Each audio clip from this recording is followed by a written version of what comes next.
हर हर महादेव, जय भोलेनाथ। ओम नमो भगवते वासुदेवाय। दोस्तों, आपका स्वागत है अपने channel my lovely home and garden में। भगवान भोलेनाथ और श्री हरि विष्णु की कृपा आप और आपके समस्त परिवार पर सदा और सर्वदा बनी रहे।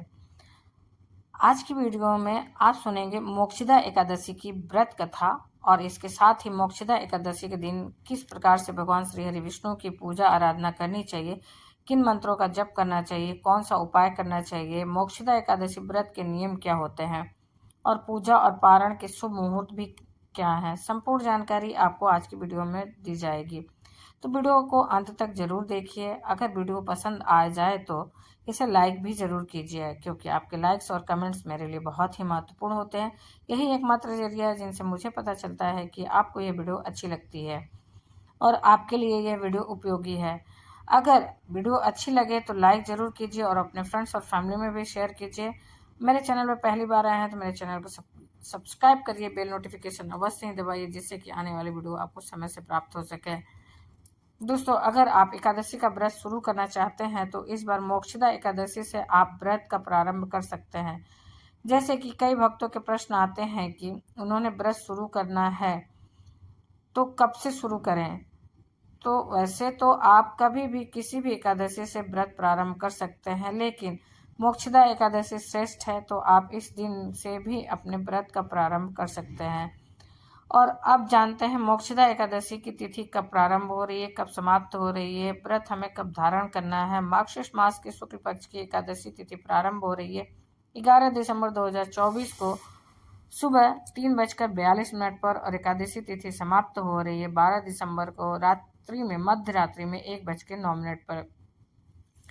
ऐसे में सूर्योदय कालीन तिथि के अनुसार एकादशी तिथि हमें प्राप्त हो रही है 11 दिसंबर 2024 को। दिन होगा बुधवार का।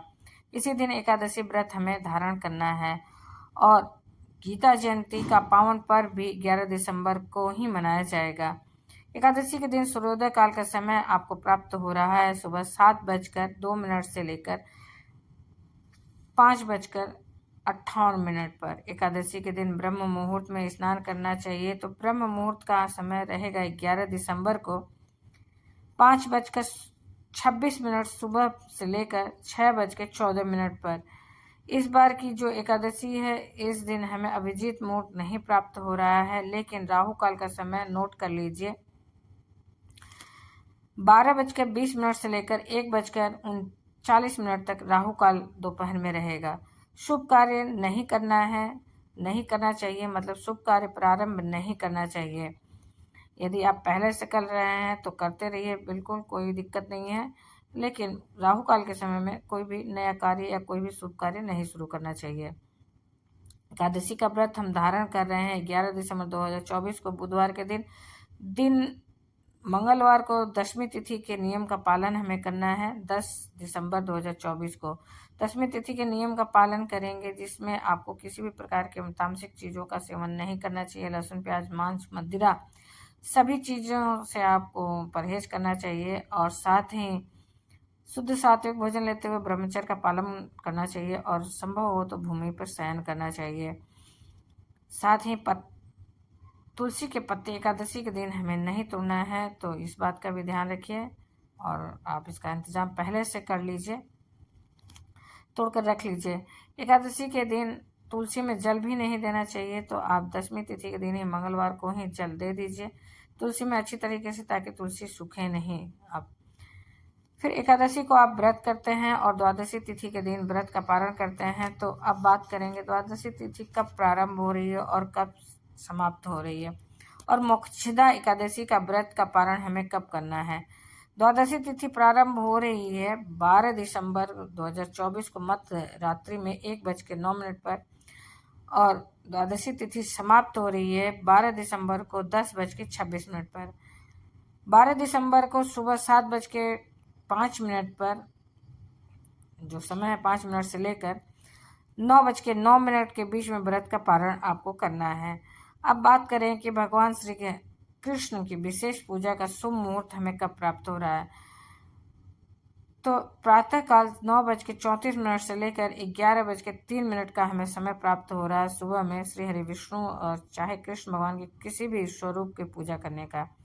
विशेष रूप से पूजा आराधना कर सकते हैं। वैसे तो ब्रह्म मुहूर्त में हम पूजा कर लेते हैं, सुबह भी कर सकते हैं, लेकिन ये कुछ बहुत ही विशेष मुहूर्त है। आप शाम को गोधूली बेला का जो शुभ मुहूर्त होगा प्राप्त होगा, उसमें भी अवश्य ही पूजा करिएगा।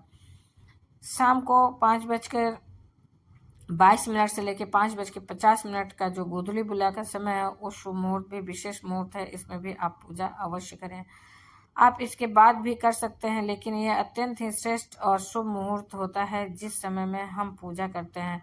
तो निश्चित ही भगवान श्री कृष्ण की कृपा हमें प्राप्त होती है, क्योंकि इस समय में जो हम पूजा करते हैं इसका फल हमें कई गुना होकर प्राप्त होता है। संधि काल का समय सर्वाधिक श्रेष्ठ माना जाता है पूजा के लिए। मोक्षदा एकादशी के दिन भगवत गीता का पाठ करना, भगवत गीता की पुस्तक का दान करना सर्वाधिक श्रेष्ठ माना जाता है। अगर आप अब तक भगवत गीता प्रारंभ नहीं कर पाए हैं तो मोक्षदा एकादशी के दिन से पाठ का प्रारंभ कर लीजिए और फिर नियमित रूप से भगवत गीता का पाठ कीजिए। इससे भगवान श्री कृष्ण की असीम कृपा आपको प्राप्त होती है। धर्मराज युधिष्ठिर ने भगवान श्री कृष्ण से कहा, हे मधुसूदन, आप तीनों लोकों के स्वामी, सबको सुख देने वाले और जगत के पति हैं और आपको नमस्कार है। हे देव, आप सबके हितैषी हैं, इसलिए मेरे इस संशय को भी दूर कीजिए कि मार्गशीर्ष मास के शुक्ल पक्ष की एकादशी का क्या नाम है और उस दिन कौन से देवता की पूजा की जाती है और उनकी विधि क्या है। हे भगवान, आप मेरे इन प्रश्नों का उत्तर विस्तार पूर्वक देने की कृपा कीजिए। भगवान श्री कृष्ण ने उत्तर दिया, हे धर्मराज, तुमने बड़ा ही उत्तम प्रश्न पूछा है, इससे आपका यश संसार में फैले, सो आप ध्यान पूर्वक सुनिए। मार्गशीर्ष मास की शुक्ल पक्ष की एकादशी अनेकों पापों को नष्ट करने वाली है। इसका नाम मोक्षदा एकादशी है। इस दिन दामोदर भगवान की पूजा की जाती है। धूप दीप नैवेद्य आदि से भक्ति पूर्वक पूजा करनी चाहिए। और अब मैं एक अति प्राचीन कथा सुनाता हूँ कि किस प्रकार से एकादशी का व्रत करने से नरक गए हुए माता पिता पुत्र आदि को स्वर्ग की प्राप्ति हो जाती है।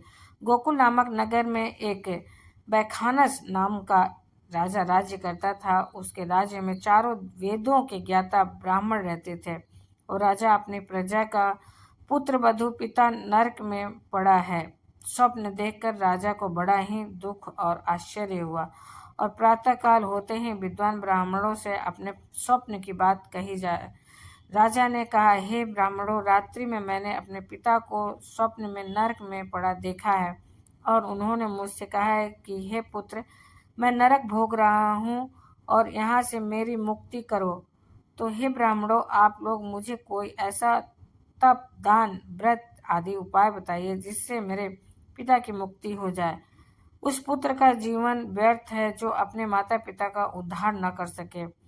एक उत्तम पुत्र जो अपने माता पिता तथा पूर्वजों का उद्धार करता है, वह 1000 मूर्ख पुत्रों से अच्छा है।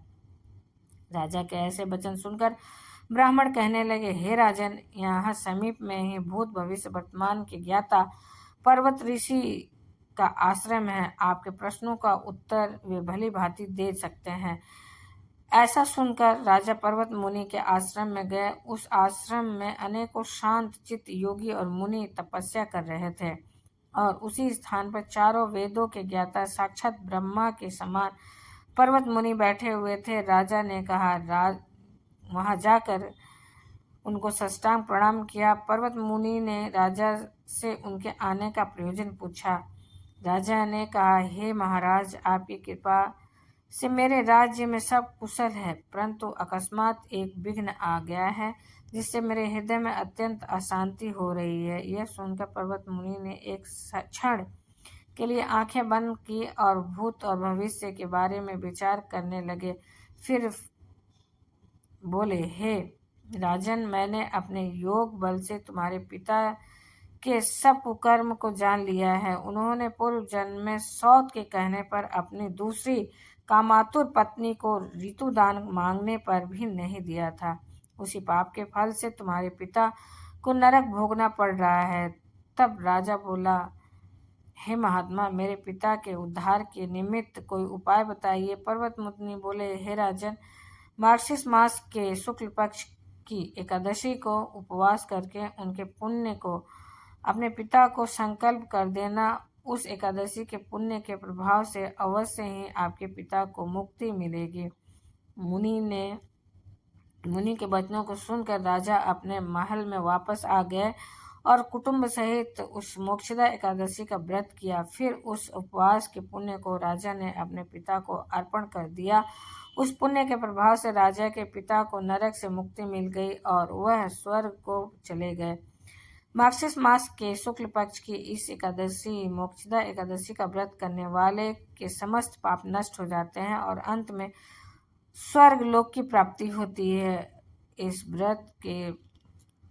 व्रत से बढ़कर मोक्ष देने वाला अन्य कोई व्रत नहीं है। इस कथा को पढ़ने तथा सुनने मात्र से वाजपेयी यज्ञ का फल मिलता है। यह व्रत मोक्ष देने वाला है तथा चिंतामणि के समान सभी चिंताएं दूर करने वाला है। इतना कहकर भगवान श्री कृष्ण मौन हो गए और तो प्रेम से बोलिए दामोदर भगवान की जय, एकादशी माता की जय, श्री कृष्ण की जय। ओम नमः भगवते वासुदेवाय। हर हर महादेव। जय भोलेनाथ। दोस्तों फिर मिलते हैं नई जानकारी के साथ नए वीडियो में, तब तक के लिए हर हर महादेव। धन्यवाद दोस्तों।